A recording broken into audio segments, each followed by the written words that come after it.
একটু আগে আমাদের ভিডিও আছে, আপনি বলছিলেন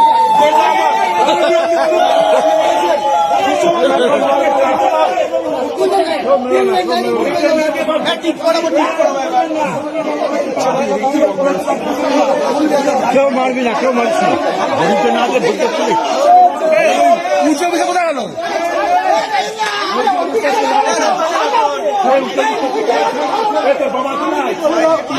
আজকের এই ভিডিওতে প্রধানত আমরা পশ্চিমবঙ্গের চতুর্দিকে তোলামুলি নেতাদের সঙ্গে কি চলছে সেটা দেখব। তো চলো দেখা যাক।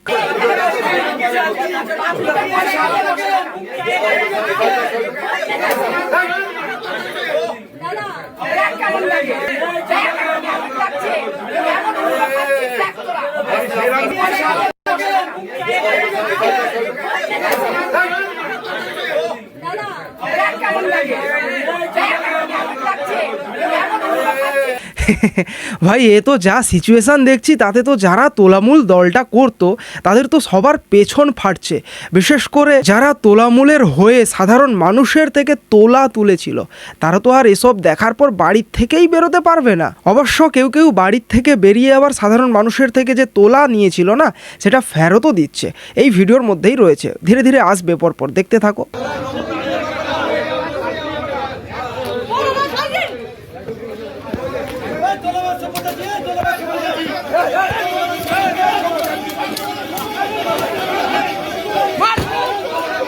ভাই আমাদের হয়তো এটা মনে হতে পারে যে এরা তো হেরে গেছে, তাহলে এর পরেও কেন এতদিন ধরে এদেরকে ডিম ছোঁড়া হচ্ছে কিংবা গোবর ছোঁড়া হচ্ছে। তো আমরা দূর থেকে হয়তো এটা মনে করতে পারি বা মনে হতে পারে, বাট সেখানকার এলাকার বাসিন্দারা তাদের মনের মধ্যে যে ক্ষোভ রয়েছে, জাস্ট ভাবো যে হয়তো তোমার নামে কোনো কিছু একটা প্রকল্প এসছে, সেই প্রকল্পটা পাওয়ার যোগ্যতা রয়েছে, তুমি পাবে, কিন্তু সেটা পাইয়ে দেওয়ার নাম করে এই তোলামুলি নেতারা তারা কি করেছে, কাটমানি নিয়েছে, তোলা নিয়েছে। তো সেই ক্ষোভ, সেই রাগটা তো তোমার মনে থেকে যাবে না। সো সেখান থেকেই এরকম পরিস্থিতি। চোর, তৃণমূলের চোর সব্যসাচী দত্ত কালকে গ্রেপ্তার হয়েছে, আজকে তাকে কোর্টে তোলা হবে, তাই তাকে অভ্যর্থনা জানানোর জন্য পচা ডিম নিয়ে এসেছি। এই পচা ডিম দিয়েই তাকে আতিথ্য জানাবো।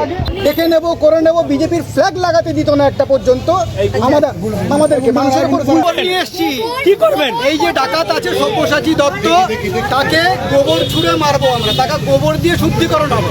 ডিম তো মারা হচ্ছে, সারা রাজ্য জুড়ে ডিম চলছে, এটা গোবর নিয়ে চলছে, গোবর নিয়ে শুদ্ধিকরণ হবে। উনাকে গোবর দিয়ে স্নান করাবো, গোবর দিয়ে স্নান করানো হবে। তারপর অত্যাচার করেছে, যত অত্যাচার, নিপীড়ন, শোষণ সব কিছু করেছে এই সব্যসাচী দত্ত। এ তোলা তুলতো, সিন্ডিকেট তুলতো, আর ভাইপোকে পাঠাতো। তাহলে এটা দেখে কি বুঝলে? মানুষেরা আমাদের কথা শুনছে, ডিমের পরিবর্তে এখন গোবর ব্যবহার করা হবে। 2026-এ যে ঘটনাগুলো ঘটছে এগুলো দেখার পর যে কোনো নেতা এবার থেকে কাটমানি কিংবা তোলার আগে, মানে নেওয়ার আগে 100 বার ভাববে, কারণ ক্ষমতা চিরস্থায়ী হয় না। যে এখন ক্ষমতায় রয়েছে সেও কোনো না কোনো দিন ক্ষমতার থেকে চলে যাবে, সো তারও এই পরিস্থিতি হবে। সুতরাং আজকেই তাকে ভেবে নেওয়া দরকার যে সেও তোলামূলের মতো তোলা তুলবে কি না। গোবর নিয়ে এসছে, ওকে শুদ্ধিকরণ করতে হবে। ও বিরাট বড় দাপুটে নেতা ছিল, ও বিরাট বড় দাপুটে নেতা, ও মাফিয়া ছিল, মাফিয়া ডন ছিল, ও নিজেকে ডন মনে করতো।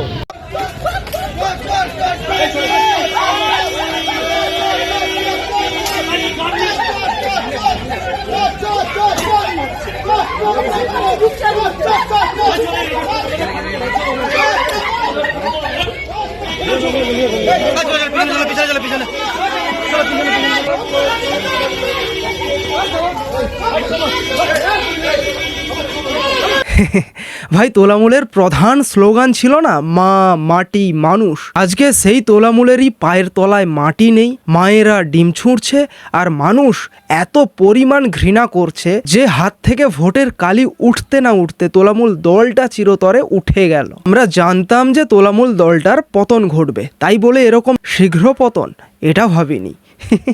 করবো না, কত দিলাম, ব্যাস ভিডিওটা অফ করে। হ্যাঁ, করে দিন।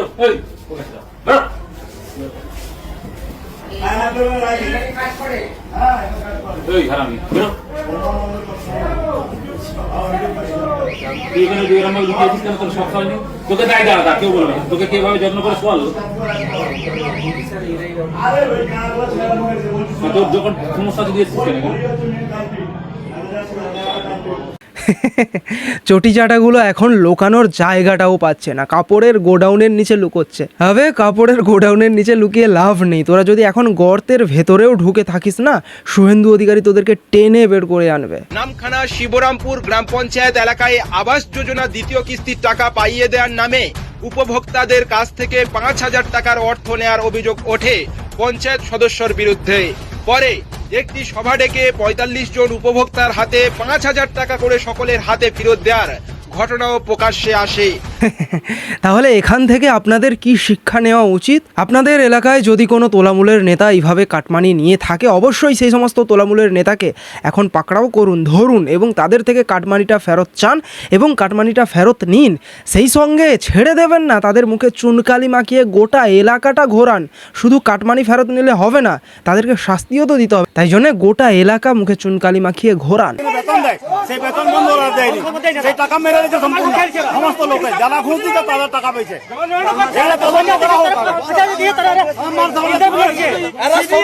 ঠিকাদারকে নিয়ে ঠিকাদারের সঙ্গে ব্যাক হয়, হাতে রেখে এরা বিভিন্ন রকম দুর্নীতি করে গেছে।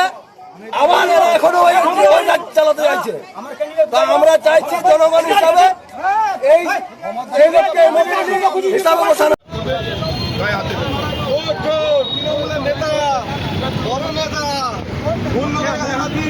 বুঝতে পারেনি, বুঝতে পারেনি।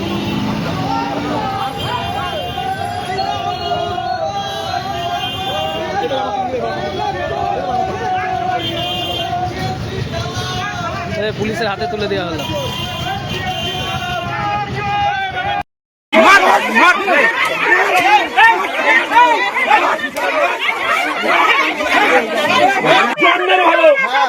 বাইরে চলে রেখেছি আমি।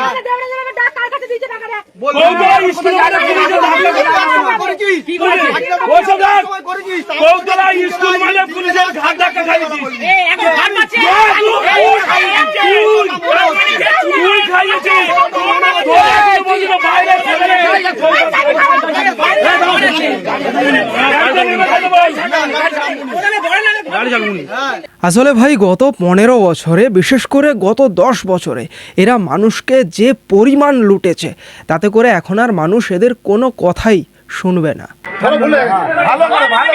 যেটা বলতে বলছি সেটা বলবে। অনেক মার খেয়েছে কিন্তু শঙ্কর অনেক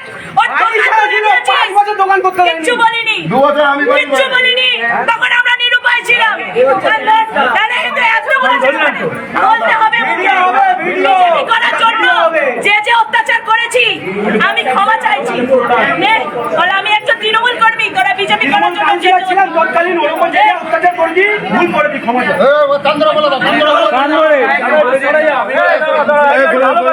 চারিদিকে চারিদিকে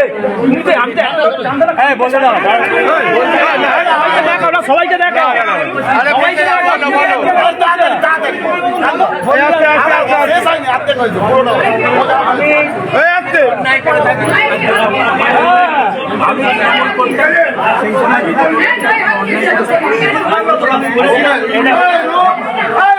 এটা হলো তো দাঁড়াও দাঁড়াও দাঁড়াও কবিতা দাঁড়াও। কথাটাও বলবে যে আজকে আমার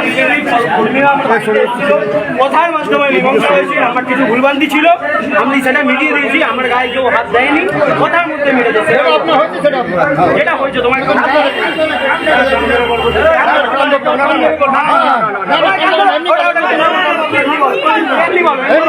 এমনি বলে সবাই চুপ করো, সবাই চুপ করো, এমনি কথা বল। কথার মাধ্যমে আজকে 2021-এ তৎকালীন কাউন্সিলর আমি ছিলাম। আমি যে যে অন্যায়গুলি করেছি বা আমার সহযোদ্ধারা যে অন্যায় করেছে, আজকে সেটা কথার মাধ্যমে মিটেছে। আমি কিছু ভুলভ্রান্তি করেছিলাম, তার জন্য আমি ক্ষমা চাইছি, এইভাবে বলতে হবে। কাউন্সিলর ছিল ওই টাইমটা। বলো কিন্তু 2021 আমি দুটো একটা কথাই মিটে যাবে। 2021 সালে আমি কাউন্সিলর ছিলাম। সেই সময় আমার তরফ থেকে বা আমার দলের থেকে কোনো ভুলভ্রান্তি হয়ে থাকলে আমি নিজে থেকে কি ক্ষমা চাই। ভুলভ্রান্তি করেছিস সেটা বল? কি কি ভুলভ্রান্তি? আমি কোনো ভুলভ্রান্তি করি আবার কি কি ভুলভ্রান্তি করেছিস? আমি ভুলভ্রান্তি যেটা ক্ষমা তাহলে চাই এই ছেলেটা ঘর ছাড়া কেন ছিল কেন? কে? এই ছেলেটা এইবার একটা জিনিস দেখাতে দেবেন, একটা জিনিস দেখাতে দেবেন, কি দেখাতে? একটা জিনিস দেখাতে দেবেন। আপনার অনেকক্ষণ ধরে বলছে ও আমার নামে যদি করতো তাহলে যে পোস্টটা করেছিলি আমার নামে তো পোস্ট করেছিলি, তুই যে ঘর ছাড়া ছিলি তোর নামে পোস্ট ছিল? না। এবার দেখ, সব আছে, হ্যাঁ আমারও আছে। কোথায়? আছে, তুই যে পোস্টটা করেছিলি আমি সেখানে নেই, আমার ছবি নেই, তুই ভুল করছিস। তোর নামে এফআইআরই আছে। না না, এসবিআইটা তো আমি ছিলামই না। ভাই, তুই তো আমাকে রাত্রিবেলা তুলতে গেছিলি। আরে ভাই, আমি জীবনে হারালি করছে, চলো থানায় যাই, মালটাকে তুলে নিই। এই চল থানায় চল, আচ্ছা, একটা জিনিস আপনাদের মাথায় ক্লিক করেছে কি, 2026 সালে সাধারণ মানুষেরা নেতাদেরকে ধরে ধরে ক্ষমা চাওয়ার জন্যে বলছে। এই ছবি আমরা রাজনীতিতে এর আগে কখনো তেমনটা দেখিনি, বাট এখন দেখছি। কেন? তার কয়েকটা কারণ রয়েছে। বর্তমান সময় মানুষ অনেকটা ডিজিটাল হয়েছে। আগেকার দিনে সোশ্যাল মিডিয়া ব্যাপারটা ছিল না, যে ব্যাপারটা এখন এসে গেছে, এবং যার জন্যে মানুষ এখন এতটাই আপডেট হয়েছে যে তারা আর নেতা নেত্রীদেরকে ভয় পায় না, কারণ তারাও জেনে গেছে যে তাদের জন্যেই নেতা নেত্রীরা তৈরি হয়। সুতরাং যে নেতা যেমন কর্মফল করেছে তাকে তো তেমনটা ভুগতে হবে, স্বাভাবিক। আমি শুভেন্দুদা যখন উনি যখন টিএমসিতে ছিলেন, আমরা একই হেলিকপ্টারে ঘুরতাম নর্থ বেঙ্গলে, প্রচারে যেতাম, ওনার ভাইয়ের প্রচারে আমি যেতাম। তো আর আমি এমন একটা মানুষ না, যার সঙ্গে একবার সম্পর্ক থাকে তার সঙ্গে থেকেই যায়। আমার তো সেই সেলফিশ ব্যাপারটা তো নেই। এইটাই গর্বের ব্যাপারকে একটা মানুষকে আমি চিনতাম, মেদিনীপুরের ছেলে এবং গ্রাসরুটের ছেলে, লড়াকু, মানে যেমন দিদি যেভাবে লড়াই করে একটা জায়গায় মুখ্যমন্ত্রী হয়েছিলেন, সেরকমই শুভেন্দুদার গল্প। তিনিও লড়াই করে মার খেয়ে মাটি কামড়ে পড়ে থেকেছেন, আজকে তিনি গিয়ে মুখ্যমন্ত্রী হয়েছেন। তো একটা মানুষকে আমি 10-12 বছর ধরে চিনি, সেই মানুষটা যদি আজকে মুখ্যমন্ত্রী হয়েছে, এটা আমি আলাদা মানে হয়, তো তাতে গর্ব হওয়ার ব্যাপারই। যদি আজকে মিঠুনদা যদি মুখ্যমন্ত্রী হতো তাতে আমি কি বলতাম না? আপনারা মিঠুনদার সঙ্গে আমার সিনেমা দেখেছেন বলে আপনারা ঠিক আছে, কিন্তু এই সিনেমার বাইরেও যে একটা সম্পর্ক থাকে, যে আমরা একটা সময় দিনের পর দিন যখন তৃণমূলকে কীভাবে জেতাবো, তখন একটা স্বপ্ন দেখেছেন। তারপর উনি ওনার লড়াইটা করেছেন, আজকে তিনি তার লড়াইটা করে আজকে যেই জায়গায় পৌঁছেছেন, সেটা তো আমাদের সবাইকে রেসপেক্ট করতেই হবে। আমি সেই মানুষটা এখনও আছি। এবারে তোমরা যদি এর মধ্যে যদি ধান্দাবাজি খুঁজে বা রং খুঁজে, সেখানে আমার সত্যি কিছু করার নেই, আমার রাজনীতি থেকে সত্যি কিছু পাওয়ার নেই। আমি আমার জগতে তোমাদের ভালোবাসা, দর্শকের ভালোবাসা খুব ভালোবাসি। প্রথমত, আমার এই বাংলার রাজনীতিতে দীপক অধিকারী ওরফে দেব রাজনীতিবিদ হিসেবে যতখানি সৌজন্যতা দেখায়, আর কোনো নেতা এতখানি সৌজন্যতা দেখায় কি না দূরবীন দিয়ে খুঁজতে হবে। তো এ বিষয়ে কোনো কথা হবে না। এবং দ্বিতীয়ত, আমার যেটা পার্সোনাল ওপিনিয়ন, যে দেবদা বোধহয় রাজনীতিতে আসতে চাননি, আর যদিও এসে গেছেন তারপরে তিনি পরিস্থিতি দেখার পর হয়তো বেরিয়ে যেতে চেয়েছিলেন, বাট বেরিয়ে যেতে পারেননি। বাট নিঃসন্দেহে এটুকু পরিষ্কার যে তিনি অবশ্যই বাংলা ইন্ডাস্ট্রিতে থাকতে চান, তিনি মুভি করেই ইনকামটা করতে চান, এটুকু বোঝাই যায়। এবং এনাকে নিয়ে আমরাও বিভিন্ন ভিডিও করেছি, বাট এটা আমার পার্সোনাল ওপিনিয়ন যে দেবদা সত্যি ভালো একজন মানুষ, এটা আমার পার্সোনাল ওপিনিয়ন। হয়তো তাকে ফাঁসানো হয়েছে বা যা কিছু, তোমাদের কি মনে হয় কমেন্ট করে জানাও। যাই হোক, আজকের ভিডিওটা এখানেই শেষ করছি, দেখা হচ্ছে নেক্সট ভিডিওতে। জয় হিন্দ।